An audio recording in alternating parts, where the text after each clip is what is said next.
अस्सलाम वालेकुम। आज हम डिस्कस कर रहे हैं ओहम्स लॉ।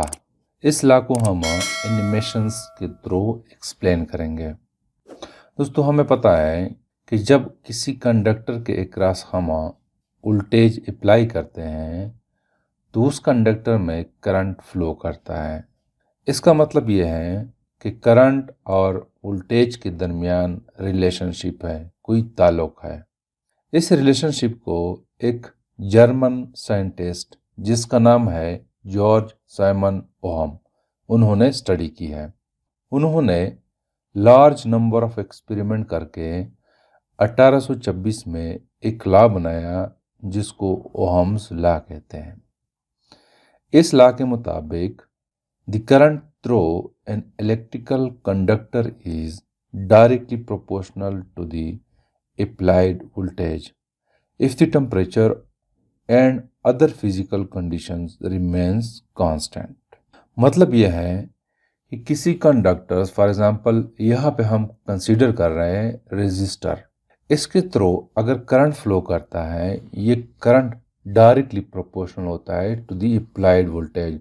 जितना हम ज़्यादा वोल्टेज अप्लाई करते हैं उसी हिसाब से इस रेजिस्टर्स में करंट ज़्यादा फ्लो करता है।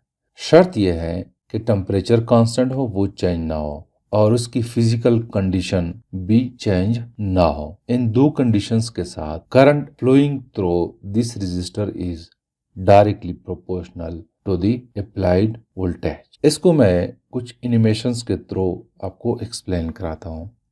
ये जो आपको नज़र आ रहा है ये वोल्टेज सप्लाई है, जो वोल्टेज सप्लाई करता है। और ये एक रेजिस्टर है, इसकी जगह बल्ब, पंखा, कोई भी इलेक्ट्रिकल डिवाइस हो सकता है। और ये जो आपको नज़र आए ये एमीटर है, इसके थ्रू हम करंट को मेयर करते हैं। जब यहाँ पे हम वोल्टेज इंक्रीज करते हैं या डिक्रीज करते हैं उसी हिसाब से यहाँ पे करंट भी इंक्रीज या डिक्रीज होता है। और ये जो आपको नज़र आ रहा है 561 ओम, ये रेजिस्टेंस है। इसको हम बाद में एक्सप्लेन करेंगे कि रेजिस्टेंस है क्या। और यहाँ पे ये इक्वेशन है, इसको भी हम एक्सप्लेन करेंगे कि current is equal to voltage divided by resistance. अगर यहाँ पे देखें वोल्टेज 63 वोल्ट है तो यहाँ पे 63 है, और यहाँ पे अगर हम देखें रेजिस्टेंस 561 है। इस इक्वेशन के मुताबिक करंट जो आ रहा है वो 112.2 मिली एम्पेयर है।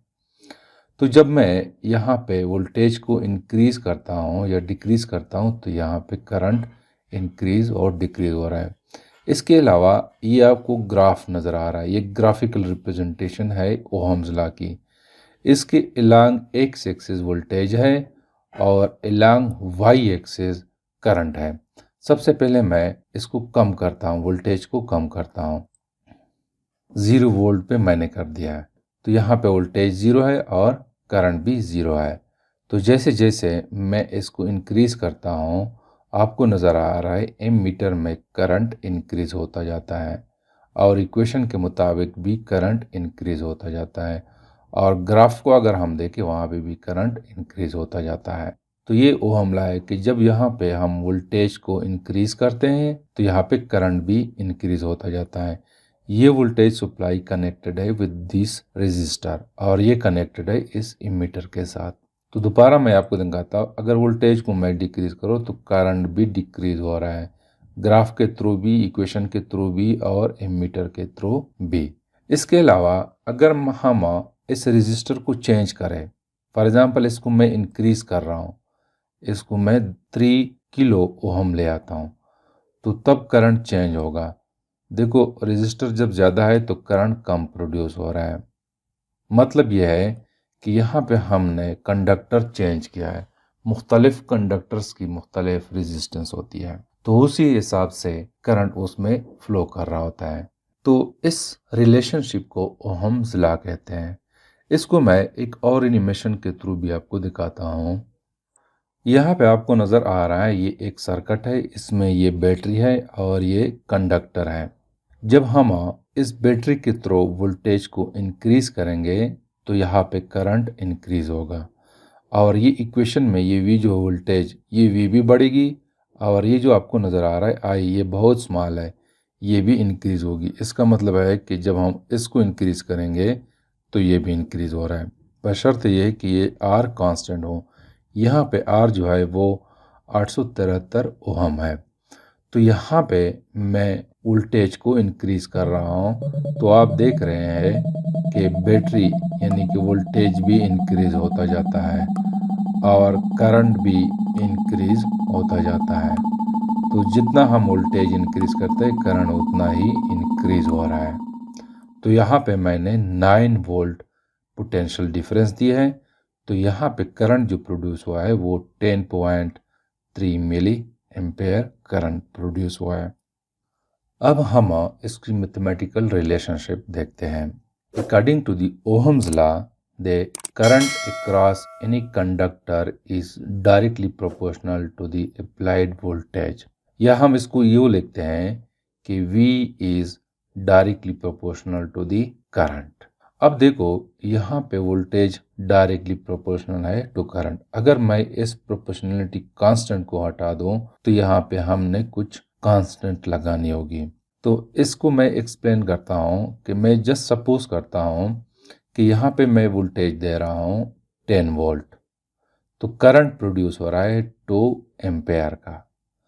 अगर मैं वोल्टेज को इंक्रीज करो 20 वोल्ट कर दो तो यहाँ पे करंट जो है इट विल बी 4 एम्पेयर।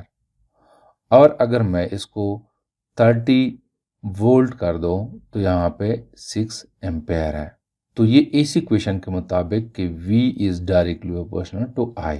अब देखो ये इक्वल नहीं है, हम जस्ट ये शो कर रहे हैं कि V is directly proportional to current. जैसे वोल्टेज इंक्रीज हो रहा है इन इक्वेशंस के मुताबिक करंट उसी हिसाब से इंक्रीज हो रहा है। अगर हम इक्वलिटी का निशान लगा दें तो यहाँ पे हमने कोई कांस्टेंट लगाना होगा। अगर यहाँ पे मैं 5 लगा दो मल्टीप्लाइड बाई 5 तो 10 विल बी इक्वल टू 10। तो यहाँ पे अगर मैं 5 लगा दूँ यानी 5 पे मल्टीप्लाई कर दो तो तब ये जाके इक्वल हो सकते हैं।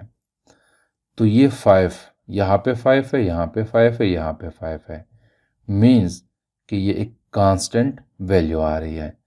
तो यहाँ पे हम एक कांस्टेंट वैल्यू लगाते हैं, V is equal to R and I।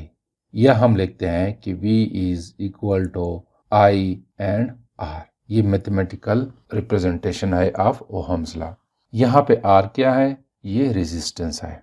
The opposition to the flow of current is called resistance. इसको मैं यूँ एक्सप्लेन करता हूँ कि लेट सपोज ये एक रोड है, इस रोड पे आप साइकिल के थ्रू मूव कर रहे हैं, साइकिल पे आप बैठे आप मूव कर रहे हैं और आप साइकिल पे फोर्स अप्लाई कर रहे हैं 10 न्यूटन। तो होना तो ये चाहिए कि आपकी वेलोसिटी वो 10 मीटर पर सेकेंड होनी चाहिए।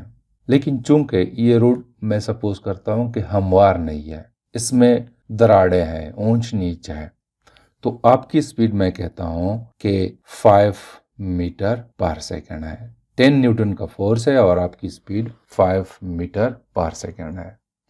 तो इट मीन्स कि यहाँ पे 2 जो है ये कोई रुकावट है, इस रोड की रुकावट है।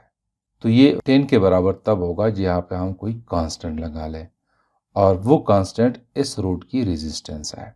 तो ये है mathematical representation of Ohm law, V is equal to IR और R जो है ये रेजिस्टेंस ऑफ द कंडक्टर है। और ये रेजिस्टेंस जो है इस इक्वेशन के मुताबिक R जो है it is equal to V divided by I। ये नेक्स्ट टॉपिक में हम इसको एक्सप्लेन करेंगे। इसकी वैल्यू डिपेंड करती है नेचर ऑफ मटेरियल और डायमेंशन यानी उसकी लेंथ पे, उसकी टेम्परेचर पे, उसकी क्रॉस सेक्शनल एरिया पे और डिपेंड करता है। R जो है डिपेंड नहीं कर रहा है V पे एंड I पे। अब आते हैं लिमिटेशंस ऑफ ओहम्स लॉ की तरफ। दोस्तों ओहम्स लॉ तमाम कंडक्टर्स पे वैलिड नहीं है।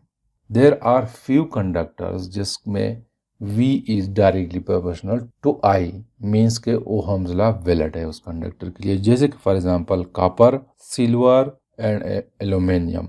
इस तरह और भी कंडक्टर है जिस पे ओहम्स लॉ वैलिड है, but there are some conductors for which Ohm's law is not valid.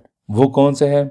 वो है इलेक्ट्रॉनिक ट्यूब, उसमें current is not directly proportional to the applied voltage. Transistor के लिए ओहम्स लॉ वैलिड नहीं है, आयोनिक प्लाज्मा के लिए ओहम्स लॉ वैलिड नहीं है।